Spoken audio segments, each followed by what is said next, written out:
But the only point is your argument that there cannot be a public service commission for union territories may be a very dangerous argument because you're conceding ground that look, there can't be a public service commission for a union territory unless the parliament permits. Well, that's the constitutional. So there is neither a power in parliament to do that under entry 70, I'll answer this nor is there a power under entry 40 by virtue of your argument which takes away that power, because that is not a power which is relatable. It doesn't apply to a union territory. Parliament can rely upon anything which is not specifically conferred is vested in parliament. Lord, there are two answers. Kindly, my lord. I'm just saying, because I need my 90 minutes, the lordship may have to just overflow. Just because I don't want to interrupt you, I'm just saying something which I don't want to compromise on that. I'm not repeating anything. 1 hour is now over. 1 hour is over, but I would request. I'm not saying it. I'll not repeat anything. These are. Raj Pramukh, you are repeating. Let us come to next. And administrative Raj Pramukh, you are repeating. Yes. You proceed. Now, Raj Pramukh will not be uttered by me, Lord. Raj Pramukhs are a relic of the Raj. Yes. Gone are those days. For expressing its. But I tell you the problem with this submission. Parliament under entry 70 of list 1 can legislate to constitute a union public service commission. So under entry 70 of list 1, they cannot constitute a public service commission for a union territory. Entry 41 of list 2, according to you, refers to a state public service commission. That will not apply to a union territory. Which that means unless that parliament means, no. Therefore, even parliament cannot legislate under entry 40 of list 2 to constitute a union territory public service commission.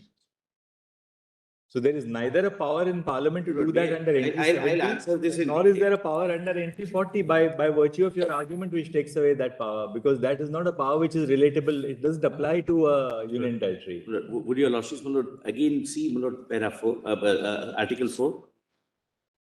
And my lord, taking their argument at its best. It's still an answer to it. No, I'll say that. No, I'll tell you, there's only one way to answer it, and which is to say that though Parliament does not have an express power either under entry 70 or entry 41 of list, entry 70 of L1 or entry 70 of list 2, Parliament will rely upon, the ragbag, as Justice Venkat Chelaya called it, under entry 97. That's the only way to. There are two answers. To break the conundrum. Parliament can rely upon anything which is not specifically conferred is vested in Parliament. Lord, there are two answers. Kindly, my lord, read along with me once again Article 4.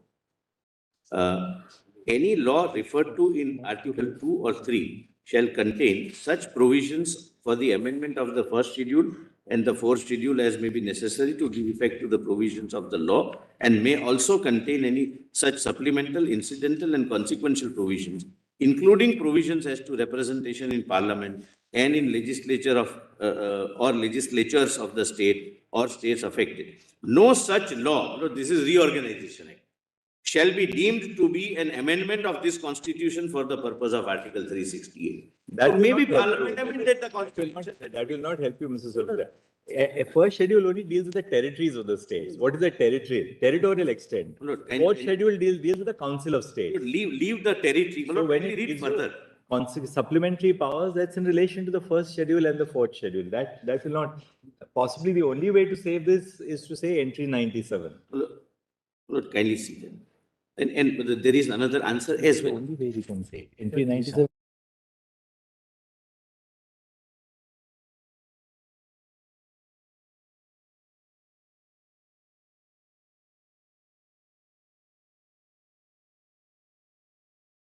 Mr. Mehta, Yes.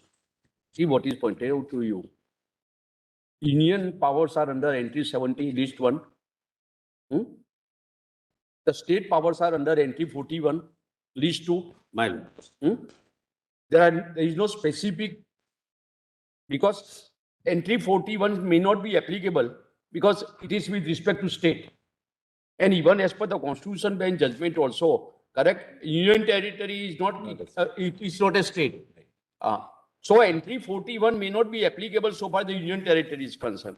But the question which is posed is under which provision of law with respect to the union territory, correct? The Union Public Service Commission shall be applicable. State Look, public, would your service. lordship- State public service. State public.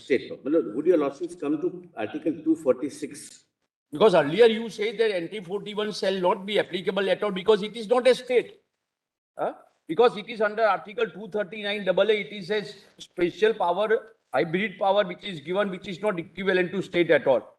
Therefore, to apply NT 41, correct, will be erroneous. My lords. Then under which provision, correct, it will be applicable. That is what you have said Article 302, 3 services, A, B, C, correct, different, all these things that we have I'm on noted. Jammu Kashmir, my lord. I will kindly see Article 246.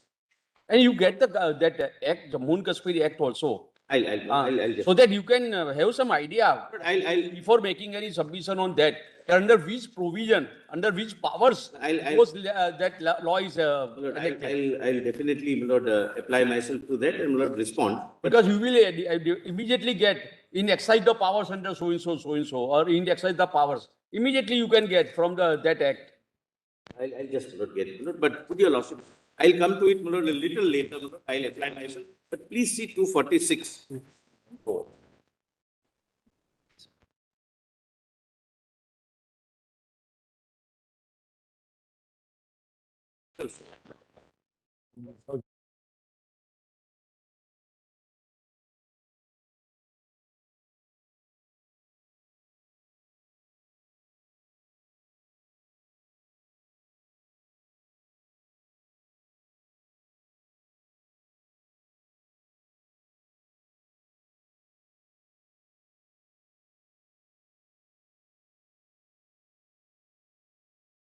That it's covered by 246(4), that Parliament can legislate on any matter on respect of a territory which is not in a state.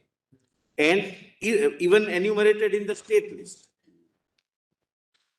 Kindly see, my lord, Parliament has power to make laws with respect to any matter for any part of the territory of India, not included in a state, notwithstanding that such matter is a matter enumerated in the state list. What is Parliament's legislative powers with respect to union territories? Yes. So, Parliament can exercise the powers under entry 41 list 2 for this territory, because when the reorganization No, that will not help you again, because look at the last part of this 240. Notwithstanding that such matter is a matter enumerated in the state list. So even if a matter is in the state list, Parliament can still exercise power on that area for a union territory. that's what I'm This is saying. not even in the state list according to you. No, no, no, no. No, no, no. Whether also the fact that 246 falls under chapter 1 of part 11, which is relationship with Kindly see, my lord, kindly read it again. Kindly, my lord, read it again. Mr. Mehta, the answer possibly to my question is that this will only be relatable to entry 97 of list 1. Any matter not enumerated in any other list. any other matter. That is, my lord, that can be the answer, my lord. But, my lord, again, my lord, Yeah. If you have got, I'll respond. if you have got any reflect on answer, it. subsequently you can Reflect on it. clarify and reflect. Yes, my lord, but one. All right, let's go to one para submission. 25. My lord, even if my learned friend is right, that would mean that provision in the Jammu Kashmir Reorganization Act may be bad in law. That would not mean that the Delhi would have the legislative power to have. That you have so said in the earlier, that they have to show under which provision their services are falling within the. Falling. Yeah, that is what you have already said. Yes, but The only point is your argument that there cannot be a public service commission for union territories may be a very dangerous argument. Because you're conceding ground that look, there can't be a public service commission for a union territory. unless the Parliament permits. All Well, right, that's para the 25. constitutional- Let's see para 25. And my lord, your lordships, Article 315, which provides for commission, UPSC and the State Public Service Commission, my lord, uses the word governor, not administrator. And this amendment comes simultaneously. It could have said governor or administrator as the case may. This is constitutional silence. A deliberate silence, when I use the word deliberate silence, because both came under the same amendment, 7th amendment. 315 is also amended. Union territory as a concept is inserted and administrator is defined for the first time by the very same amendment. The amendment made in Article 3154 simultaneously in 7th Amendment again inevitably showed that there cannot be any public service commission for any union territory, including Delhi. Having clarified the position that there cannot be any public service commission for union territories, it needs to be pointed out that the function of the Public Service Commission enumerated in Article 323B also makes it further clear, that union territory can have nothing to do with appointments, promotions, and transfers. Please see, functions of the Public Service Commissions. Now it talks of both the Union Public Service Commission or the State Public Service Commission, as the case may be, shall be consulted on the principles to be followed in making appointments to civil services and posts, and in making promotions and transfers from one service to another, and on the suitability of candidates for such appointments, promotions, or transfers. So only union and the state. The position becomes further clear from Article 323, which, as reflected above, omits the term Raj Pramukh and consciously does not include the term administrator, while retaining only governor of the state. Article 323 reads as under. Lord, kindly see sub-article 2. I need not read the whole, my lord. Again, the argument is same. Earlier, it was Raj Pramukh. Though union territory came by this very amendment, administrator came by very amendment, it says governor. Raj Pramukh also deleted. And I have given the hierarchy. Part A, governor, B, Raj Pramukh, C and D, joint commissioner. And Delhi, undisputably, till 7th Amendment, was part C state having a joint commissioner. Chief commissioner. I stand correct. But now there is another. I'm not interrupting. I'm just saying, because I need my 90 minutes. The Lordship may have to just overflow. Just because I don't want to interrupt you. I'm just saying something which I don't want to compromise on that. I'm not repeating anything.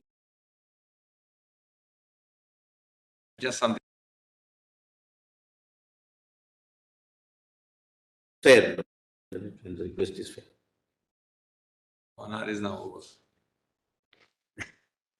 1 hour is over, but I would request. I'm not saying Honorable I'm just bench pointing to give me. I'll not repeat anything. These are. No, Raj Pramukh, you are repeating. Let us come to Lord next. And administrative Raj Pramukh, you are repeating. You proceed, administrative. Lord, now Raj Pramukh will not be uttered by me, Lord. Raj Pramukhs are a relic of the Raj. Yes. Gone are those days. Yes. As your Lordships, my Lord, the Chief Justice of India in one of the matters have said that this is not proposing a girl, that repetition results into any positive result. I keep on saying that, in the morning when they mention things to you, and constantly, my Lord's 10th. No, my Lord's 10th. My Lord, my client is going to be denied anticipatory bail, 10th. Then you say, no, 12th. No, my Lord's 10th. So, you have to sort of break the ice and say, okay, come on. That's the very apt analogy, my Lord, that repetition doesn't take yes out of the other person. Good. Another one. Now, completely, my Lord, forget now chapter 14. But I come to another limb of my submission. Another indication that persons working in the union territory are working in the affairs of the union. So now administrative tribunal. I'm sorry, I'm eating into your time, but there's only one aspect, that is 309 gives power to the union government to regulate all terms and conditions of service of officers who are appointed in connection with the affairs of the union. Could it possibly be that, your argument would be that affairs of the union in Article 309 would mean the entirety of the affairs of the union territory, right? Including all services. The other countervailing argument could be that affairs of the union in Article 309 should include those matters which are entrusted to the union by 239 AA. One way of looking at it is, look, the entirety of the canvass of a union territory of Delhi, notwithstanding 239 AA, is an affair of the union because the union has jurisdiction on list 1, list 2 and list 3.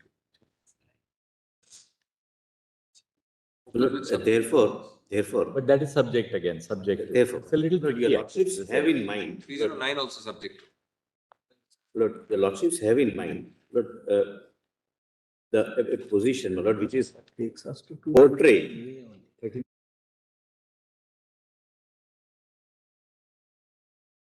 Let me demolish, my Lord, fully crafted perception that we have no power. Let me demolish that. Then your lordships may examine, my Lord, these legal provisions in that context. Kindly directly come to page 15.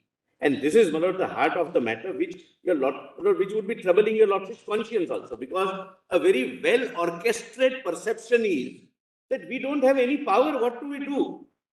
My learned friend argued that we don't have steering wheel, we don't have gears in our hands, we don't have brake, we don't have clutch. Now kindly see, my Lord, in that context, and I'll answer, my Lord, that question. At the outset, my Lord, para 39, and this is, my Lord, kindly see, my Lord, there are two types of control. My Lord, what the central government is claiming is control for recruitment, appointment and posting. Nothing else. Rest governance is with the elected wing. And I'll show that. Kindly see. At the outset, it may be pointed out that there is a clear distinction of legislative powers and consequent administrative powers with regard to Union of India and NCT of Delhi. They are functional control and administrative control. Functional control means right to have steering wheel, right to have gears, right to have brake, right to have clutch under their control. So far as the functional control is concerned, it signifies the control of an elected body in its functioning through the officers and employees working in the affairs of the union. That is, day-to-day functioning under the administrative control and supervision of the minister of the concerned department, the Honorable Chief Minister and the Council of Ministers, that is elected wing. Lord, as my Lord, the Chief Justice of India, Lord, suggested, even in those cases where it is the central end, suppose under 239 AA, they are entitled, they can function. The officers will be answerable to the minister, the Honorable Chief Minister, and the Council of Ministers, not to anybody else. Please see. So far as the administrative control is concerned, it would signify the decision as to whom to be posted in affairs of the NCT of Delhi, in which position and post such officers or employees would be posted, transfers to be effected and disciplinary action to be taken. This control is absolutely necessary since Delhi is the capital and the central control is not only desirable but constitutionally permitted without in any way interfering with the absolute functional control of the elected wing. In case of NCT of Delhi, as explained hereunder in detail, the functional control vests in the elected wing and all officers, employees are required to function under the administrative control and supervision of the elected wing and implementing the programs and policies of the elected wing, which would reflect the wish and will of the electorate, while the administrative control is vested both constitutionally and other in the president and under the order of the president. Kindly allow me to, my Lord Mayor, who exercises the same through the lieutenant governor. So far as the control is concerned, almost a fiction is created by way of a public perception that they have absolutely no control of the elected government over the officers and employees working in GNCPD. This fictional perception and far from truth, which will become evident from the following paragraphs. Lord, kindly see. In conformity, Lord, your lordships can skip 44. Lord, I'm not taking your lordship's time. Crucial is 45 onwards. Mr. Mehta, to be on absolute lighter side, nothing to do. When you said that functional powers and the administrative powers and the driving seat, correct, clutch, everything visit them. But according to them, correct, the direction, like GPS, correct, the direction where to go, left side, it is with the central government. Lord, after reading, Lord, That is what, this is a distinction between the administrative power and the functional power. No, Correct. I'll, my lord, respect. Suppose according to them, if they want to go straight, they cannot go because of the administrative power, because the rejection will be go right side or left side. Going through this. Absolute lighter, nothing. Yeah, I know. Sometimes it's good, my lord, to have lighter moments. But after going through this, I can say this, my lord, in this very simile, Dr. Singhvi say, they have the steering wheel, they have the gears, they have the clutch, they have the brake, they decide the direction also. Only the make of tires, whether MRF or CH, is done by the LG. And if still you cannot drive, then there is something seriously wrong with your driving ability, not with selection of tires. But you know, Mr. Mehta, actually, see, as we know in the States, for instance, the most important part is where do you post an officer, right? Whether an officer will be in Secretary Finance, Secretary Home, Secretary Education, Secretary Environment, Secretary Youth Affairs or Sports, Etc. So what you are saying is that, look, we will post you as Secretary Finance. Once you are posted as Secretary Finance, you will act under the jurisdiction of the Minister of Finance. We will post you as Secretary Education. Then you will be reportable to. You will report only to the Secretary, to the Minister for Education and the Delhi government. But suppose they find that somebody is not really up to, not functioning as effectively as in that particular role. Your contentions, of course, Dr. Singhvi also conceded that we are not disciplinary jurisdiction.